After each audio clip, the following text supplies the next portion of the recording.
संभल में अलविदा की नमाज और ईद को लेकर प्रशासन मुस्तैद। डीएम ने बताया सुरक्षा का खाका। संभल में अलविदा की नमाज और आगामी ईद को लेकर प्रशासन ने व्यापक सुरक्षा व्यवस्था की योजना तैयार की है। संभल के डीएम राजेंद्र पेंसिया ने बताया कि बीते एक महीने से माइक्रो और मैक्रो लेवल पर सुरक्षा की रणनीति बनाई गई है। गाँव और मोहल्लों से लेकर जनपद स्तर तक अधिकारियों और स्थानीय लोगों के साथ बैठ के आयोजित की गई है ताकि त्योहार शांतिपूर्वक संपन्न हो।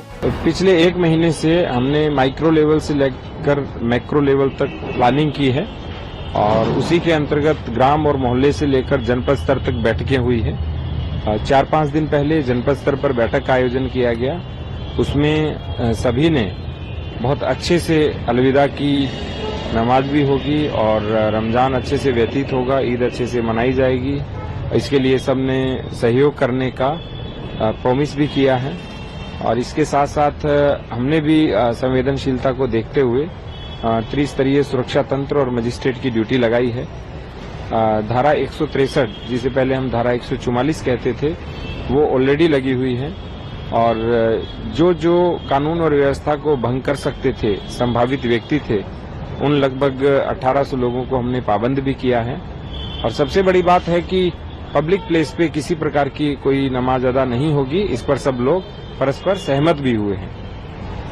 सर लोगों का कहना है कि अब इसमें राजनीति हो रही है कि संभल में जो है नमाज सड़क पर नहीं पढ़ने देगी, छतों पर नहीं पढ़ने दी जाएगी। देखिए अपना परिसर है उसमें पढ़ सकते हैं, लेकिन सार्वजनिक स्थल तो आपको पता है कि सार्वजनिक चीजों के लिए होता है और यहाँ के जितने भी हमारे लोग हैं उन सभी ने, चाहे हमारे मौलवी साहिबान हों, मुतवल्ली हों और कारी हों, इमाम साहिबान हों, सभी ने सहमति दी है कि हम नमाज अपने अपने स्थानों पर अपने अपने परिसरों में देंगे और जब पीस कमेटी में एक चीज तय हो जाती है तो वो पालन होता है और कानून स्पष्ट कहता है कि पब्लिक प्लेस पे किसी प्रकार की इस तरह की चीजें नहीं होनी चाहिए।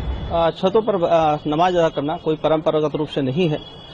यह मात्र इसलिए रोका जा रहा है जिससे कि दुर्घटना घटित हो सकती है और इसकी पूरी संभावना है कि भारी संख्या में छतों पर भीड़ जमा हो जाए और तत्पश्चात कोई घटना घटित हो जाए। इसीलिए इसको रोका गया है और साथ ही सड़क पर इसलिए रोका गया है कि एक भारी संख्या में लोग सड़क पर जमा हो जाते थे एवं यातायात अवरुद्ध होता था। साथ ही नेशनल हाईवे तक अवरुद्ध होते रहे हैं, राष्ट्रीय राजमार्ग भी अवरुद्ध होते हैं।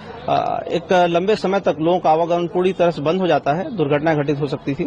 अतः रोड पर नमाज अदा करने से रोका जा रहा है। सर पूर्व में भी देखा गया है कि सड़कों पर नमाज होती थी, तो सर इन लोगों के लिए सुरक्षा के लिए मद्देनजर भी कोई कदम उठाया गया है? बिल्कुल सुरक्षा को दृष्टिगत रखते हुए यह सुनिश्चित किया जा रहा है कि पूर्व की भांति धार्मिक स्थलों पर ईदगाह मस्जिदों के अंदर नमाज अदा करें, उसके परिसर में नमाज अदा करें।